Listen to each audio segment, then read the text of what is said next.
Hello， 大家好，我是议员，今天是跟大家更新一下我们的前置分数到底怎么样。那先讲一下我们这一次的 KVK， 我在之前的影片有提到过了。那这3个影片我忘记讲的东西就是2377就是 Chisco 的王国，然后88近期已经移民过去3535了，所以还是一样，负数跟负数放在一起呢，会不会变成正数呢？又或者是会更加糟糕？因为之前我在960的时候也是有跟他们打过，不过那时候88是在1365，然后 Chisco 也是在2377那边，但是那个时候负数加负数等于输了 KVK。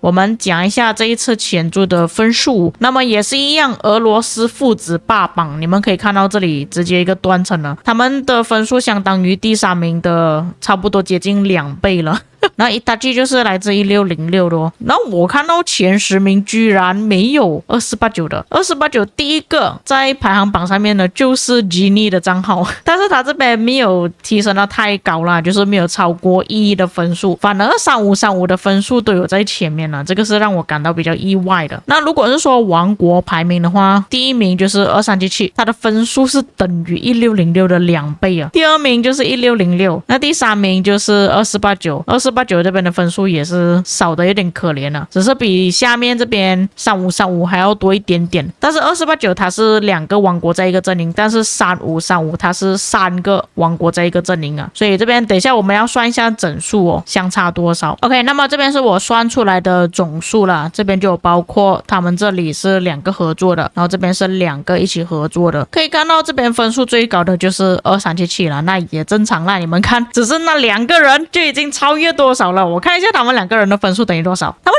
2个人的分数差不多等于王国一般的分数。如果认真算下来的话，这2个人的分数就是28亿吧，不是一般，是超过王国的一半了。你们可以想象到多离谱。所以这边我们看到列表的分数呢，其实有一半是属于他们的啦，然后再加上他们的阵营里面还有另外一个王国，不过另外一个王国的分数就偏比较低一点，但是并不是垫底。那你们可以看到就是紫色的标记嘛，这里也是一个紫色的标记，诺森布里亚的，它的分数是排在第7名，反而最后1名是红色的，红色的话就是来自3阵营那边的。那我们回来看一下这个列表，然后这边分数最低的就是我的王国2489太烂了，为什么你们的分数这么低这么少？整个22亿而已，你们知道吗？这个22亿，俄罗斯父子2个人加起来都超过我们整个阵营的分数了。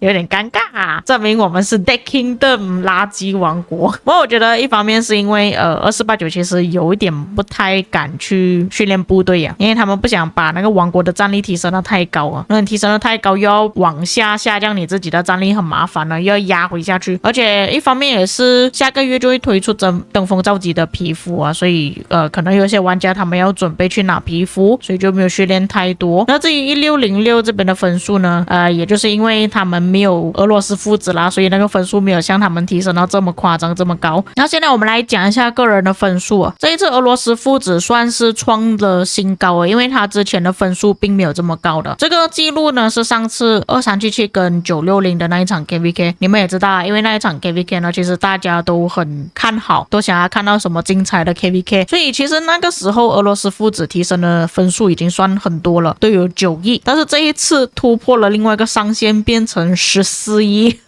我原本还以为说他上次已经是极限了吧，没有想到还可以再更高。不过这一次 Itachi 其实他也是提升到蛮高了，而且他现在战力变成10亿了，这个就是他的账号但是我听到一些观众说他的评价好像不是很好，那他的玩法是怎样我就不确定啦。因为像俄罗斯父子他们战力虽然是提升到很高，但是你们可以看到过去2个赛季他们的表现了都是在每个赛季阵亡了10亿战力，所以他们训练多国也是有用自己的兵力去死，去围棋子，去驻防。那这个Itachi就看他之后表现到怎样吧。他现在有12亿战力。其实那时候我们看到Itachi的分数提升到这么高，想着说他应该是这一个赛季里面提升到最高了吧。没有想到俄罗斯父子发威了，直接提升到14亿。那接下来的玩家有超过10亿的就剩下这几位咯，加起来总共有7位而已，所以没有像之前那么精彩啦。因为如果是讲以前的话，我们可以看到那时候960跟365的 KVK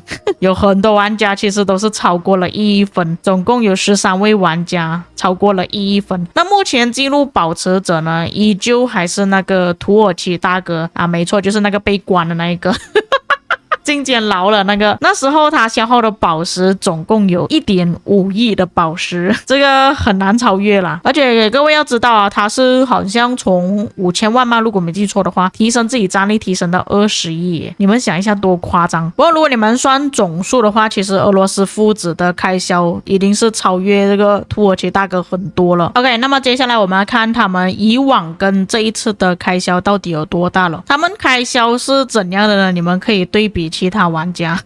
直接是一个断层了，很难超越。像他们这边用的宝石用量是6000万嘛，你看这里有哪一个玩家是超过6000万的？没有一个，这个最多就2000万。然后下面 Arvix 这边加起来总数就3000万，他一个账号就已经6000万了，多离谱。然后2个账号加起来就是1.2亿，哇哦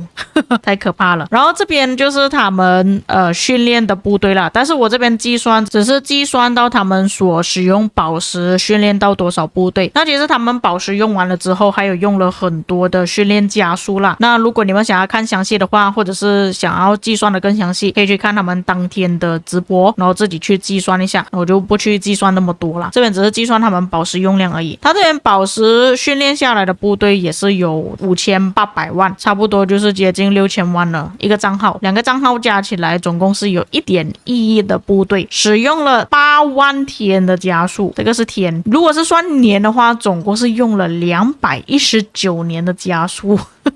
太离谱了。然后把这2个账号所使用的宝石，如果我们是用礼包的方式来做算法的话，加起来总共这2个账号使用了48万美金啊！哪里来的这么多钱去花？Arvix 这边都已经算是很离谱了，他是很多个账号嘛，他只是2个账号就变成这样子，太夸张了。之前有没有更夸张啊？我看一下，没有没有一个是超越他了，除了那个20亿的大哥，这个就有超越他，这个是63万。俄罗斯父子这边是48万啊。这边也是稍微更新一下2377王国的情况啊，你们可以看到这2个账号其实差那么一点点就要变成30亿了，就真的那么一点点而已。他只要再提升那个2亿左右就可以变成30亿了，而且是一次性变成2个有30亿战力的账号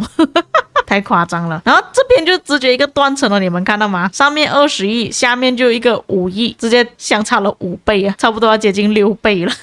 但他们这边玩家的战力也是算普遍蛮高的吧，超过1亿战力的玩家都有128位，这个也是接近差不多1亿战力了。那如果是说超过7000万的玩家呢，148。那下面的玩家多数都是那种小号啊，又或者是不在主联盟里面的玩家，所以这个 KVK 也是一样啊，就是要担心这俄罗斯父子到处飞，到处去打我们的部队啊。这一次当地图开放的时候，我们首先会遇到的就是俄罗斯父子啊，他们在我们这边上面而已啊，所以有很大可能我们在早期的时候就被2377给耗光了我没有什么信心可以打赢2377了，现在我已经不是960了，我已经没有那个实力了而且根据前置的情况来看，2489大概率是不太能打赢2377的所以就看他们打得怎样吧，有可能我们在早期消耗2377，然后到后期的时候就由我们的盟友1606去跟他们消耗呢，谁知道。 OK， 大概是这样子吧。今天的影片内容我们下个影片再见。